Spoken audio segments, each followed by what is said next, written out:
India versus south ஆஃப்ரிக்காவோட second T20ல Indian ஃபேன்ஸ்க்கு பிக் ஷாக்.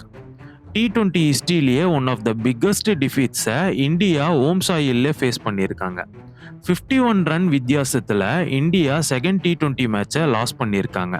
214 ரன்ஸை சேஸ் பண்ண ஆரம்பித்த இந்தியாவுக்கு ஃபர்ஸ்ட் ஓவரில் இருந்தே மூமெண்டம் கிடைக்கல. அபிஷேக் சர்மா ரீசெண்டாக நல்ல ஃபார்மில் இருந்தாலும் இன்னைக்கு 17 ரன்னுக்கே அவுட் ஆயிட்டாரு. சுப்மன் கில்லும் ஃபர்ஸ்ட் பாலே டக் அவுட் ஆயிட்டாரு. சூரியகுமார் யாதவும் 5 ரன்னுக்குலாம் அவுட் ஆயிட்டாரு.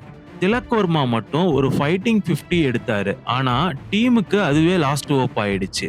கடைசி ஓவரில் இந்தியா 162 ரன்ஸ்க்கு ஆல் அவுட் ஆயிட்டாங்க. இதில் பிக்கஸ்ட் ஷாக் என்னன்னா, சவுத் ஆப்பிரிக்கன் பேசர்ஸே எல்லா விக்கெட்டையும் எடுத்திருந்தாங்க. இது T20 ஹிஸ்டரியிலேயே இந்தியாவுக்கு first time. Post match presentation அப்போ சூரியகுமார் யாதவ் ரெஸ்பான்சிபிலிட்டியை நேரடியாக எடுத்துக்கிட்டாரு. அவர் சொல்லும்போது, நானும் சுப்மன் கில்லும் பெட்டர் ஸ்டார்ட் கொடுத்துருக்கணும். அபிஷேக் சர்மா கிட்டேயே எல்லா மேட்சும் ரிலே பண்ணிக்கிட்டு இருக்க முடியாது. I should have taken responsibility. டீப்பராக பேட் பண்ணுறது என்னோட ஜாப்னு சொல்லியிருக்காரு. அக்ஷர் பட்டேலை பற்றி ஸ்கை பேசும்போது, அக்ஷர் லாங்கர் ஃபார்மேட்டில் நல்லா பேட் பண்ணார். அதை இங்கேயும் கன்டினியூ பண்ணுவாருன்னு நினச்சோம். ஆனால் இன்று அது இங்கே ஒர்க் ஆகல. சவுத் ஆப்பிரிக்கா பேட்டிங்கில் ஃபுல் கண்ட்ரோலில் இருந்தாங்க. குவிண்டன் டி காக் 90 ரன்ஸை 46 பால்லே எடுத்து இந்தியாவை அவுட் ஆஃப் ரீச்சுக்கு தூக்கிட்டு போயிட்டாரு. 214 ரன்ஸை டிஃபெண்ட் பண்ண சவுத் ஆப்பிரிக்கன் பவுலர்ஸ் கம்ப்ளீட் டாமினேஷனை காட்டி சீரீஸை இப்போ 1:1 ஈக்குவல் பண்ணிட்டாங்க.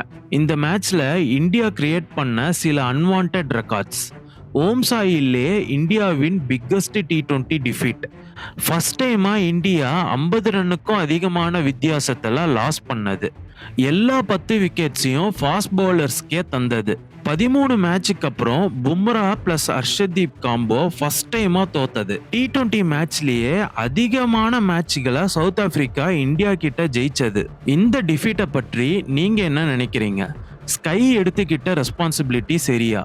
கில்லின் ஃபார்ம் என்ன இம்ப்ரெஷன் கொடுக்குது? நம்ம போன வீடியோவில் சொன்ன மாதிரி சஞ்சு சாம்சனுக்கு மீண்டும் வாய்ப்பு கொடுப்பாங்களா இல்லை ஒதுக்கப்படுவாரா? உங்கள் கருத்துக்களை கீழே கமெண்ட்ல சொல்லுங்கள். இது போல தெளிவான cricket அப்டேட்ஸ்க்கு voice out Tamizha YouTube channel and Instagram பேஜை ஃபாலோ பண்ணிக்கோங்க. தேங்க்யூ.